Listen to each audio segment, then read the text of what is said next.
한 주간 평안하셨습니까? 건강한 모습으로 예배 자리에 나오신 여러분을 축복합니다. 옆 사람과 인사하십시다. 오늘도 만나서 반갑습니다. 잘 오셨습니다. 은혜 많이 받으세요. 감고사축 감사합니다. 고맙습니다. 사랑합니다. 축복합니다. 혹시 비대면 영상으로 예배하시는 분들 계시면 그곳에도 하나님의 은혜가 함께 하시기를 바랍니다. 자, 주일 낮에는 요한복음을 계속 설교하고 있습니다. 오늘 말씀의 주제는 나는 참 포도나무다. 다 같이 해볼까요? 시작. 네, 나는 참 포도나무다. 예수님의 말씀입니다. 주님의 이 말씀도 나는 무엇이다. 특히 요한복음, 다른 복음에서 없는 요한복음에 나타난 아주 특별한 예수님의 정체성에 대한 그런 말씀입니다. 나는 무엇이다. 나는 빛이다. 나는 참 목자다. 나는 부활이요 생명이다. 나는 길이요 진리요 생명이다. 이렇게 계속 예수님이 당신을 선언하신 겁니다. 내가 누구다. 그런데 예수님이 이렇게 당신의 정체성을 선언하신 이유가 있습니다. 여러분, 그 이유가 뭐라고 생각하십니까? 나는 참 포도나무야. 나는 목자야. 나는 빛이야. 나는 길이야. 이렇게 말씀하신 것은 예수님을 따라오라는 겁니다. 여러분, 예수님을 신뢰하십니까? 우리가 어떤 지도자를 따를 때 그 사람을 보고 야, 저 사람은 참 따를 만한 사람이구나 하면 따라가는 겁니다. 배울 점이 많은 사람이구나 하면 그 사람의 말을 듣는 겁니다. 그렇다면 인류 역사 중에 나를 따르라 라고 한 사람이 많아요. 그러나 그를 따라가서 성공한 사람도 있고 실패한 사람도 있고 괜히 따라왔구나, 저 사람 못 믿을 사람이구나 해서 인생에 망조가 든 사람도 많아요. 그러나 예수님은 성경에서 특별히 예수님의 정체성에 대한, 나는 누구다라고 하는 정체성에 대한 것을 한마디만 한 게 아니라 여러 가지 우리 사람들이 듣기 쉽게 그러나 아주 핵심적인 그러한 말씀을 하시면서 예수님의 정체성을 고백하시고 선언하실 때 많은 사람들은 그를 따라가게 되는 것이죠. 여러분, 나는 길이요 진리요 생명이다. 나는 생명이다. 나를 따라오면 천국이다. 아니야, 나를 따라오면 인생의 성공도 있고 승리도 있어. 그러나 마지막에는 지옥이야. 물론 지옥이라는 말은 안 하겠지요. 그럴 때 여러분은 누구를 따라가겠습니까? 천국 가는 길을 따라가지 않겠습니까? 우선 예수님께서 오늘 나는 참 포도나무다 라고 선언하신 이 배경이 있습니다. 먼저 배경을 보겠습니다. 오늘 14장, 요한복음 14장 31절이에요. 시작. 오직 내가 아버지를 사랑하는 것과 아버지께서 명하신 대로 행하는 것을 세상이 알게 하려 함이로라. 일어나라, 여기를 떠나자 하시니라. 자, 거기 마지막 부분에 일어나라, 여기를 떠나자. 이렇게 일어나라, 여기를 떠나자라고 하는 여기는 사실은 요한복음 14장 마지막 31절 부분은 예수님이 제자들에게 마지막 십자가를 지시기 전에 마지막 설교를 하고 계셨던 다락방입니다. 마가의 다락방, 그 다락방에서 설교를 하시고 마무리될 무렵 이제 여기를 떠나자 이렇게 하신 겁니다. 그리고 조금 지나서 18장 1절에 가서 보면 이 말씀이 있어요. 시작. 예수께서 이 말씀을 하시고 제자들과 함께 기드론 시내 건너편으로 나가시니 그곳에 동산이 있는데 제자들과 함께 들어가시니라. 이제는 장면이 바뀌어서 예수님께서 기드론 시내가 건너편에 있는 동산으로 가셨다 그랬어요. 그 동산이 겟세마네 동산입니다. 지금 이스라엘 지금도 가보면 마가의 다락방에서 기드론 골짜기를 시냇가를 지나 에덴 동산으로 올라갑니다. 그러면 제자들과 함께 마가의 다락방에서 나와서 기드론 시냇가를 거닐면서 겟세마네 동산, 제가 에덴 동산이라고 그랬습니까? 알아서 들으세요. 겟세마네 동산으로 가기까지의 그 길이 있습니다. 그러면 이 제자들과 기드론 시냇가를 거니면서 요한복음 14장 15장의 말씀을 계속 제자들에게 말씀하신 것으로 추측이 되는 거예요. 그러면서 주변에 있는 포도나무에 익어가는 포도를 보시면서 말씀한 겁니다. 그게 15장 1절입니다. 시작. 나는 포도나무요 내 아버지는 농부라.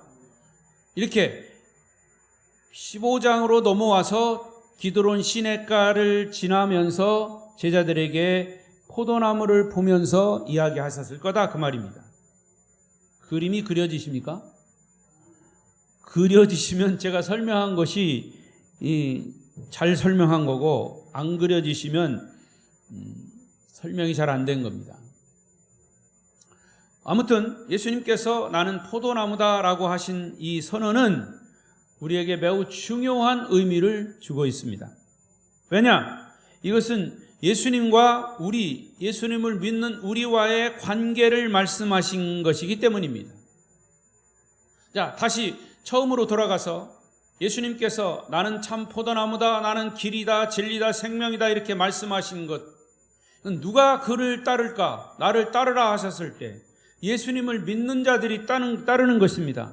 근데 예수님을 믿어도 예수님의 그 모든 삶, 성품, 예수가 누구인가를 아는 사람, 그를 믿는 사람이 따르는 겁니다.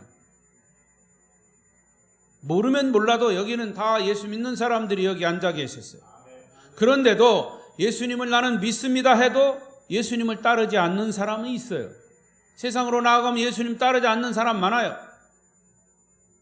예수님의 관계가 어떠냐에 따라서 예수님을 따르고 따르지 않고, 말만 따른다 그러고 실제로 삶은 따르지 않는 사람들이 많다 그 말입니다. 그거를 여러분 한번 이 말씀을 통해서 진단해 보십시오. 전통적으로 포도나무는 선택된 이스라엘 민족을 상징하는 나무입니다. 감람나무도 그렇고 포도나무도 그래요. 주로 이 중동의 이스라엘에 포도가 많이 열려요. 근데 이스라엘 백성들은 포도나무로서 열매 맺지 못하는 포도나무처럼 살아왔어요. 그래서 구약에 보면 이사야 선지자나 예레미야 선지자는 이렇게 이스라엘 백성들을 표현했습니다. 이사야 5장 2절입니다. 시작. 땅을 파서 돌을 제하고 극상품 포도나무를 심었도다. 그 중에 망대를 세웠고 또 그 안에 술틀을 팠도다. 좋은 포도 맺기를 바랐더니 들포도를 맺었도다. 좋은 포도를 맺기를 바랐다 그래요. 하나님이 이스라엘 백성들을 선택하고 그 이스라엘 백성들이 하나님 말씀을 잘 따르기를 원했지만 좋은 포도는커녕 들포도가 맺었다 그 말이에요. 말씀에 순종하지 않고 엉뚱한 우상 숭배를 했다 그 말이에요. 그러니까 이스라엘 민족을 향한 하나님의 탄식입니다. 또 예레미야 2장 21절에 이런 말씀이 있어요. 시작. 내가 너를 순전한 참 종자 곧 귀한 포도나무로 심었거늘 내게 대하여 이방 포도나무의 악한 가지가 되면 어찌 됨이냐. 열매 맺지 못하는 이스라엘 백성들을 책망하는 하나님의 탄식이에요. 특별히 선택된 이스라엘 민족은 열매를 맺어야 한다는 하나님의 기대를 저버린 겁니다.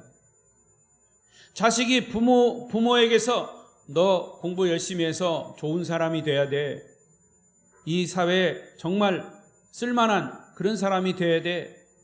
이렇게 부모들이 자녀들을 교훈하는데도 자녀들은 그 부모의 말씀 따르지 않고 엉뚱한 딴짓하고 부모 앞에서는 그렇게 하는 듯하고 부모를 떠나서 다른 데 가서는 엉뚱한 짓 하고 그 얘기와 똑같다는 얘기예요. 하나님이 이스라엘 백성들을 선택해서 그들을 통해서 하나님의 뜻을 이루려고 했는데 그 이스라엘 백성들은 엉뚱한 짓을 했다는 거예요. 그래서 하나님은 이제 새로운 백성들을 세워서 그들을 통해서 열매를 맺고 주님의 뜻을 이루고자 작정하셨습니다. 물론 그들을 포기하신 것은 아니에요. 선택된 이스라엘 백성들은 포기한 건 아니지만 너무 말을 안 듣고 메시아를 배척하고 엉뚱한 짓 하니까 이제 새로운 백성, 지금의 그리스도인들, 교회 공동체를 세워서 그들을 통해서 하나님의 귀한 열매를 맺고자 했던 것이죠. 따라서 주님이 나는 포도나무여 너희는 가지니라 라고 하는 말씀은 지금 가지는 우리를 말하는 겁니다. 현재 이 세상을 살고 있는 21세기를 살고 있는 포도나무 가지 그리스도인들이라 그래요. 그리스도인들의 공동체, 교회 공동체를 말하는 것이죠. 그래서 우리 그리스도인들과 교회가 삶에서 맺어야 할 풍성한 열매를 주님은 기대하고 계십니다. 그러면 주님이 원하시는 그리스도인과 교회 공동체에 기대하시는 열매는 무슨 열매일까? 그리고 그 열매는 어떻게 맺어야 될까? 오늘 성경은 그것을 말씀하고 있습니다. 자, 지금까지 제가 배경을 말씀드렸다면 두 번째는 주님이 원하시는 열매의 종류는 무엇일까요? 두 가지 열매입니다. 하나는 인격의 열매요, 하나는 전도의 열매입니다. 따라하십시다. 인격의 열매, 전도의 열매. 첫 번째로 그러면 인격의 열매입니다. 주님이 그리스도인들에게 맺고자 원하시는 열매는 인격의 열매예요. 인격이 뭡니까? 그 사람의 삶이에요. 인품. 그러면 인격의 열매를 맺을 때 예수님을 닮은 성품이에요. 그게 인격의 열매입니다. 사람들에게는 다 인격이 있어요. 품격이 있고 그 사람의 이 성품이 있고, 우리가 주님을 마음에 모시고 예수를 믿고 살아가는 사람이라면 당연히 주님의 성품이 우리의 삶과 인격으로 나타나야 합니다. 자, 계속해서 보겠습니다. 주님의 인격이 어떤 인격인가? 오늘 본문 9절, 11절, 12절에 나와 있어요. 자, 읽습니다. 큰 소리로 시작. 아버지께서 나를 사랑하신 것 같이 나도 너희를 사랑하였으니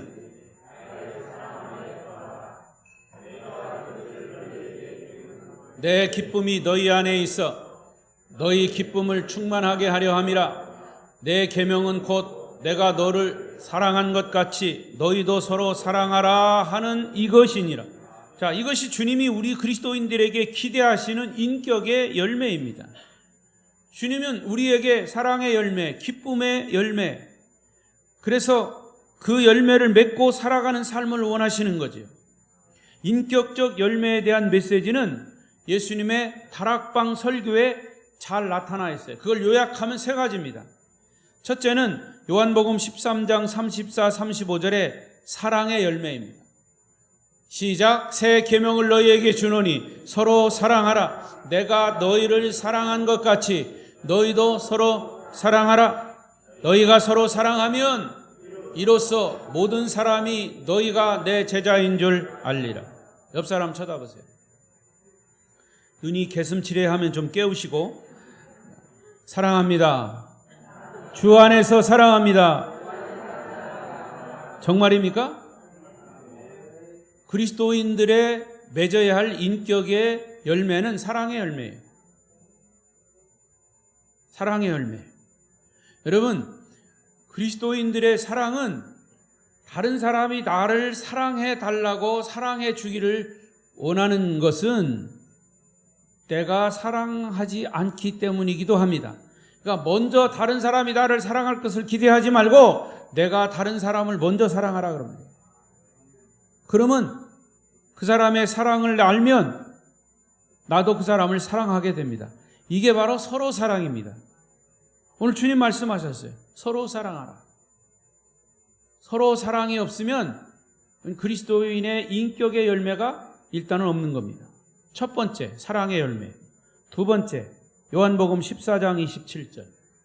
시작. 평안을 너희에게 끼치노니 곧 나의 평안을 너희에게 주노라.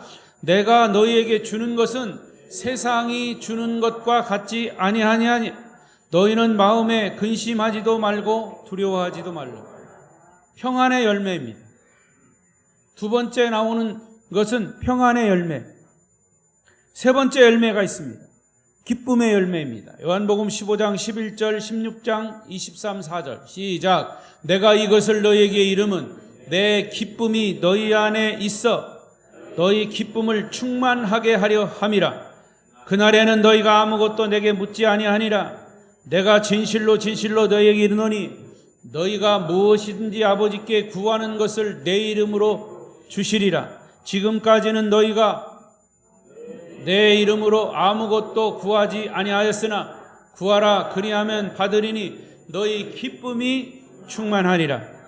기쁨의 열매입니다.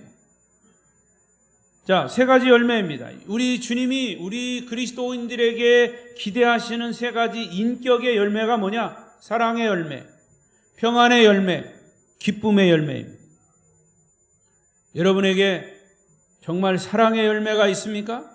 평안의 열매가 있습니까? 기쁨의 열매가 있습니까? 자, 이것을 통틀어서 바울은 성령의 9가지 열매로 아주 축약시켰습니다. 자, 또 읽어보십시다. 갈라디아 5장 22절, 23절. 성령의 9가지 열매 없습니까? 오직 성령의 열매는 사랑과 희락과 화평과 오래 참음과 자비와 양선과 충성과 온유와 절제니 이 같은 것을 금지할 법이 없느니라. 우리 그리스도인들이 맺어야 할 인격의 열매는 예수님이 말씀하신 세 가지. 뭐라고 그랬어요? 금방 잊어버렸네. 사랑, 평안, 기쁨.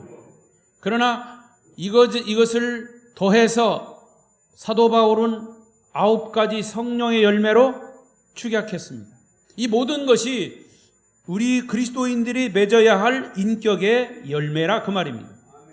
주님이 이 포도나무 비유를 말씀하시면서 나는 포도나무여 너희는 가지니 내가 포도나무라면 너희는 가지에서 열매를 맺어야 한다.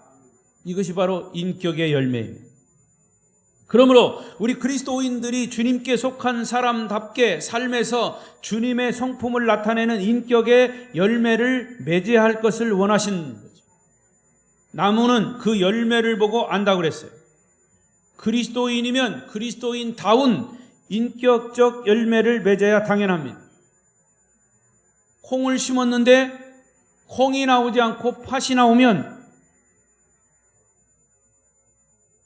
정신 나간 사람. 예수님의 삶이 사랑이듯이 그리스도인의 삶도 사랑이어야 한다 그 말입니다. 예수님이 기쁨이시듯이 우리의 삶도 기쁨이 넘치는 삶이어야 합니다. 어떤 상황에서도 놀라운 하늘의 평화를 지니고 사셨던 주님처럼 우리도 하늘의 평화를 맛보며 살아가는 것이 당연합니다. 그것이 우리 그리스도인의 인격적 열매입니다. 자, 그런데 여기 보면 열매는요, 겉으로 보이는 것이지만 사실은 우리 인간의 인격의 열매는 겉으로 보여지는 것이 아니라 내면적인 것입니다. 내면적인 것이 겉으로 나오는 것이죠. 자, 또 해보겠습니다. 생각은 뭘 낳고? 생각은 말을 낳고, 말은 행동을 낳고, 행동은 습관을 낳고, 습관은 삶을 낳고 삶은 인격을 낳는다.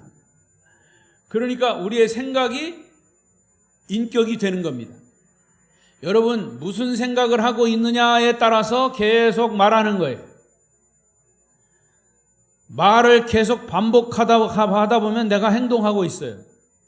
행동을 또 반복하다 보면 그게 습관이 되는 거예요. 습관이 계속 되다 보면 그게 자연적으로 내 삶이 되는 것이고, 그 사람의 삶을 보면 그 사람의 인격을 알 수 있다, 그 말이죠. 이게 바로 내면적인 것이 속으로 겉으로 나오는 거예요. 속에 있는 내면적인 것이 겉으로 나오는 것이. 신약 성경에 사도 요한이 요한복음과 서신 요한 1, 2, 3서를 썼어요. 그리고 요한계시록을 썼죠. 이 모든 서신들을 보면 초대교회 교인들이 가지고 있던 두려움이 있었는데, 그것은 어떤 두려움이냐?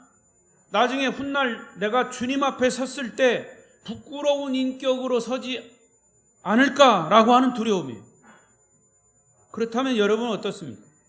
만일 우리를 구원하시고 우리 안에 거하시고 우리에게 새로운 생명을 주신, 구원을 주신 주님을 더욱 닮아가지 못한다면 부끄러운 일일 것입니다. 우리는 자기의 신앙 연륜에 합당한 인격적인 변화가 일어나야 마땅합니다. 신앙의 성장이 있어야 마땅합니다. 금년 우리 교회 표가 복음으로 성숙한 성도입니다. 이미 성장을 하더라도 성숙한 데 이르러야 된다, 그 말입니다. 아직도 우리의 신앙의 인격이 제자리에 머무른 어린아이의 신앙이라면 우리 자신을 돌아보십시오. 성숙한 믿음으로 나가야 할 줄로 믿습니다. 인격의 열매입니다. 그러면 두 번째, 증거의 열매, 전도의 열매. 16절 보십시다. 16절 시작. 너희가 나를 택한 것이 아니요 내가 너희를 택하여 세웠나니 이는 너희로 가서 열매를 맺게 하고 또 너희 열매가 항상 있게 하여 내 이름으로 아버지께 무엇을 구하든지 다 받게 하려 함이라. 여기 보니까 내가 너희를 택하여 세웠다. 그리고 그 다음에 뭐라 그랬어요? 이는 택하여 세운 이유는 너희로 가서 열매를 맺게 하려 그래요. 이 말씀의 중요한 단어는 너희로 가서입니다. 따라하십시다. 너희로 가서. 너희가 가서. 네가 가서.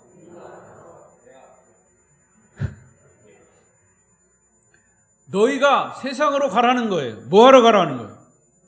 복음을 전하는 거예요. 증거의 열매를 맺으라. 전도의 열매를 맺으라는 것이에요. 이게 주님이 원하시는 겁니다. 포도나무를 심었으면, 감나무를 심었으면 뭐를 기대하십니까? 열매를 기대하는 거죠. 우리가 복음을 전하다 보면 참 핍박도 받습니다. 복음 전하기가 정말 어려워요. 때로는 주님 믿는 것 때문에 욕도 먹어요. 너나 잘하세요. 그러나 그럼에도 불구하고 우리가 전해야 할 것은 예수님입니다. 복음입니다. 근데 여기 우리가 격려가 되는 것은 성령이 오셔서 우리와 함께 하실 것이라고 격려하셨어요. 15장 26절 시작. 내가 아버지께로부터 너희에게 보낼 보혜사 곧 아버지께로부터 나오시는 진리의 성령이 오실 때에 그가 나를 증언하실 것이요. 예수님이 성령을 통해서 예수님이 승천하시고 보혜사를 보내주시면, 그 성령이 오시면 예수를 증거하게 하신다 그랬어요. 우리가 예수를 전하다 보면 성령이 도우십니다. 할렐루야. 이 성령은 위로자요 돕는 자요 함께 하심으로 분명히 전도의 열매는 맺게 되어 있습니다. 자, 좀 근본적인 질문을 드려볼까요? 여러분이 지금 숨쉬고 목사의 설교가 너무 평안하니까 주무시는 분도 계시지만, 아무튼 질문에 대답해 보세요. 여러분이 지금 숨쉬고 살아 계신 이유가 뭐라고 생각하십니까?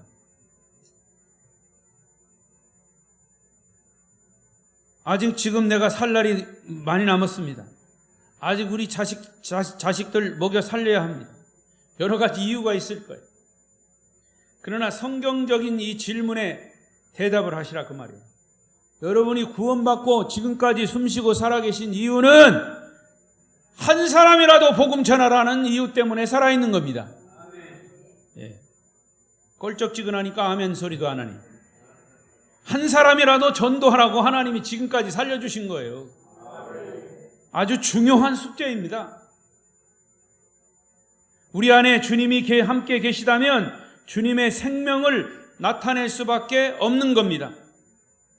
포도나무에서는 포도가 열려야 합니다. 포도나무에서 감이 열린다면 이상한 일입니다. 그럴 수도 없습니다. 포도나무에서 감이 열리는 것은 이상하게 생각하면서 내가 예수 믿는다고 하면서 예수님의 인격이 나타나지 않고 전도의 열매가 나타나지 않는다면 그게 이상한 겁니다. 우리 안에 주님이 계시다면 여러분에게 복음 증거의 열매가 맺어야 할 줄로 믿습니다. 이제 크게 세 번째로, 그러면 열매 맺는 방법이 뭘까요? 두 가지 방법이에요. 첫째는 예수 그리스도에게 붙어 있어야 된다 그랬어요. 이것을 사도 요한은 이렇게 얘기했습니다. 5절. 예수님 말씀이죠. 시작. 나는 포도나무요 너희는 가지라. 그가 내 안에 내가 그 안에 거하면 사람이 열매를 많이 맺나니 나를 떠나서는 너희가 아무것도 할 수 없습니다. 사도 바울은 이것을 어떻게 얘기했냐면 in Christos, 예수 안에 있어라. 예수 안에, 그리스도 안에 있다는 거예요. 포도나무에 줄기가 붙어 있듯이 포도나무에 줄기가 붙어 있지 않으면 그 줄기는 어떻게 됩니까? 시들어버려요. 그래서 농부가 다 그 시들어버린 가지를 쳐가지고 불에 던져 태워버립니다. 여러분은 예수 안에 있습니까? 자, 본문 4절을 보세요. 시작. 내 안에 거하라. 나도 너희 안에 거하리라. 가지가 포도나무에 붙어 있지 아니하면 스스로 열매를 맺을 수 없음 같이 너희도 내 안에 있지 아니하면 그러하리라. 붙어 있지 않으면 열매를 맺을 수 없다는 거죠. 열매 맺지 못하는 가지는 다 쳐버린다고 그랬어요. 여러분 주님께 붙어 있느냐 그 말입니다. 이 말을 다른 말로 질문하면 여러분은 구원의 확신이 있습니까? 라고 하는 질문이에요. 여러분 구원의 확신이 있습니까? 교회 열심히 다녀도 주님과 생명이 연결되지 않으면 주님께 붙어 있지 않는 겁니다. 그리스도와의 변할 수 없는 생명의 관계, 마음에서부터 나오는 이런 고백, 이게 생명의 관계 속에서 있는 사람의 고백입니다. 자, 여러분 주보를 들으세요. 주보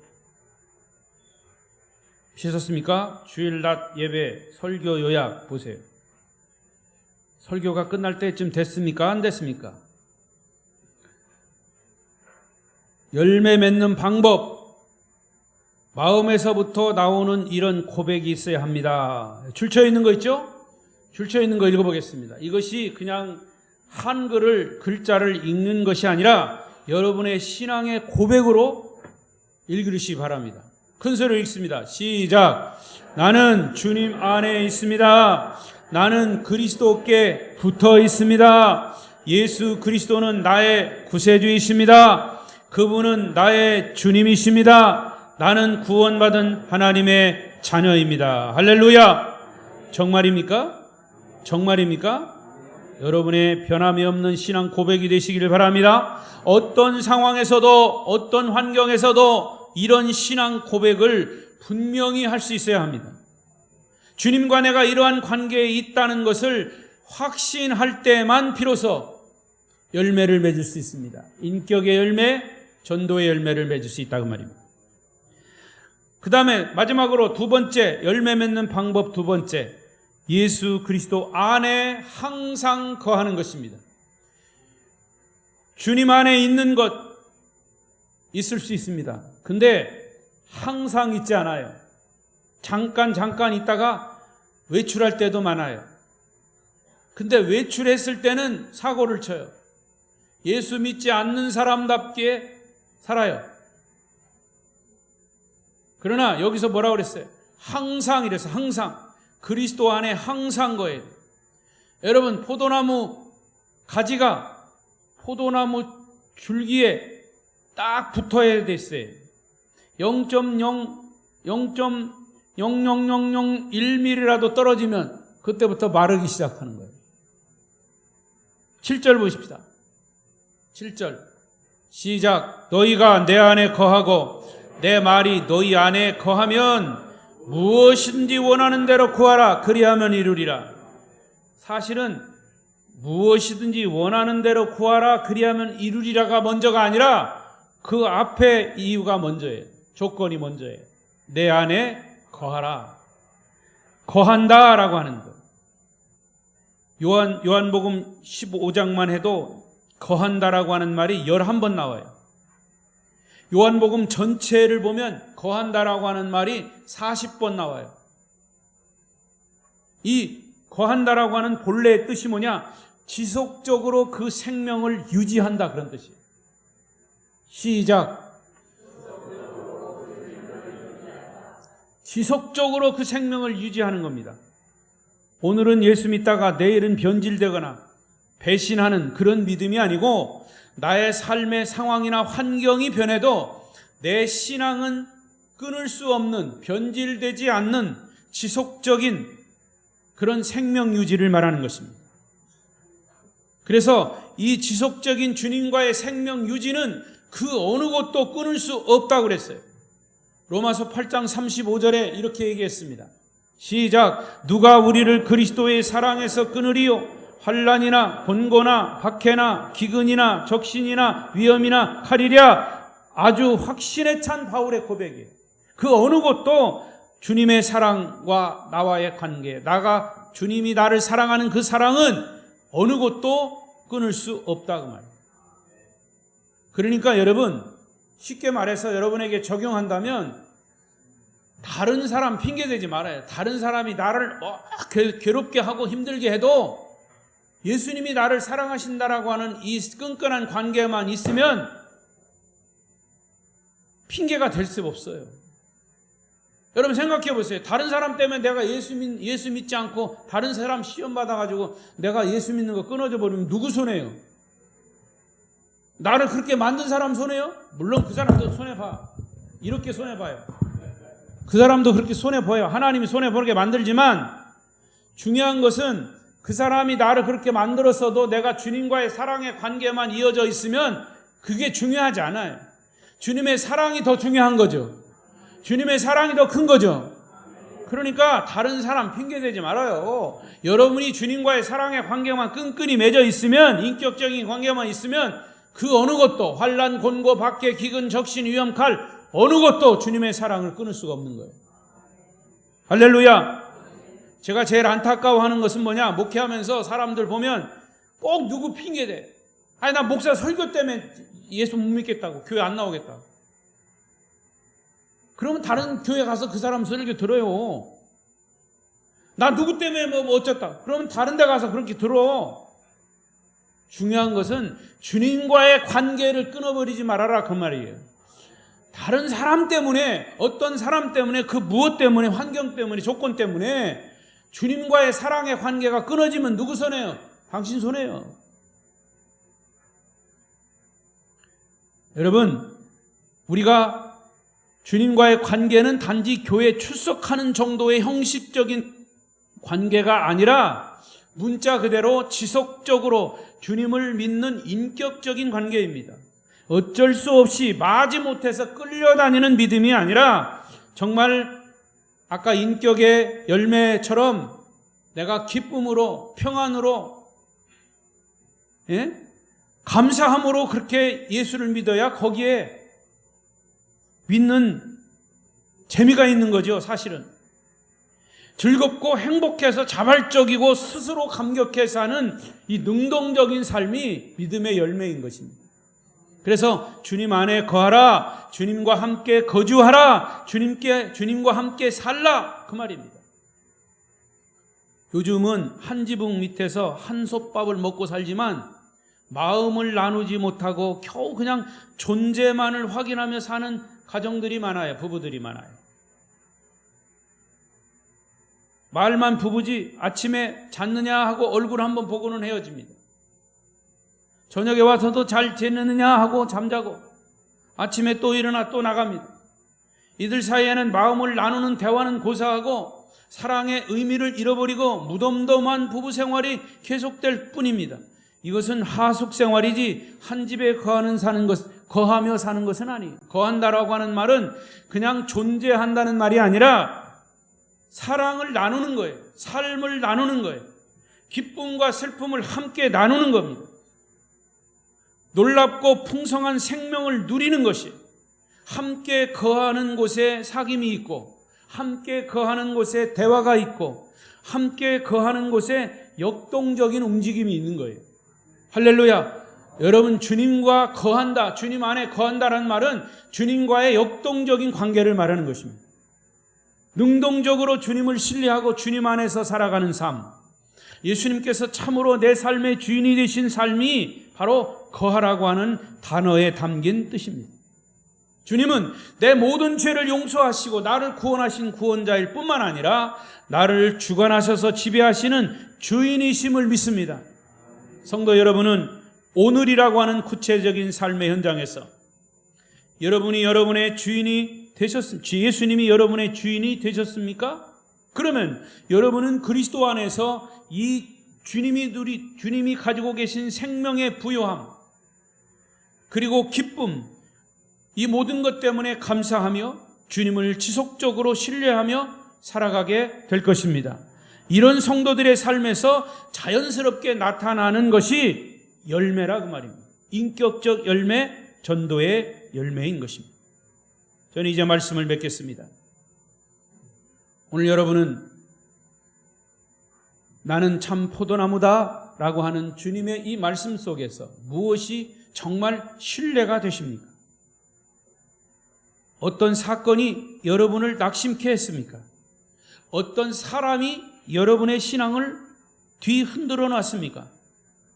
여러분의 신앙생활의 용기를 잃게 하고 의욕을 잃게 하고 믿음의 발걸음을 멈추게 한 것들이 무엇이든지 간에 주님께서는 여러분 안에 거하시기를 원하십니다.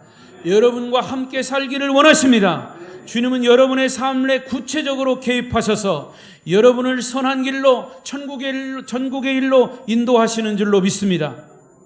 그래서 우리는 주님을 지속적으로 신뢰하십시오. 주님은 여러분을 승리케 하실 것입니다. 제자들을 이끌고 기드론 시냇가를 거니시면서 그들에게 주시던 말씀이 5절입니다. 다시 말씀 읽습니다. 시작. 나는 포도나무요 너희는 가지라. 그가 내 안에 내가 그 안에 거하면 사람이 열매를 많이 맺나니 나를 떠나서는 너희가 아무것도 할 수 없음이라. 할렐루야. 주님을 떠나서는 우리가 아무것도 할 수 없습니다. 세상에 즐거움이 있어도 그건 잠시 잠깐입니다. 세상에 친구가 있어도 그것은 역시 잠시 잠깐입니다. 과연 여러분을 통해 주님께 나와 새로운 삶을 찾게 된 사람, 두려워하지 말라. 내가 너와 함께 함이라. 보혜사 성령으로 너와 함께 할 것이라. 그리고 나를 증거하라. 나를 나타내라. 포도나무이신 주님 안에 거하심으로 인격의 열매, 복음 증거의 열매를 많이 맺는 우리 아름다운 교회 성도들이 되시기를 축원합니다.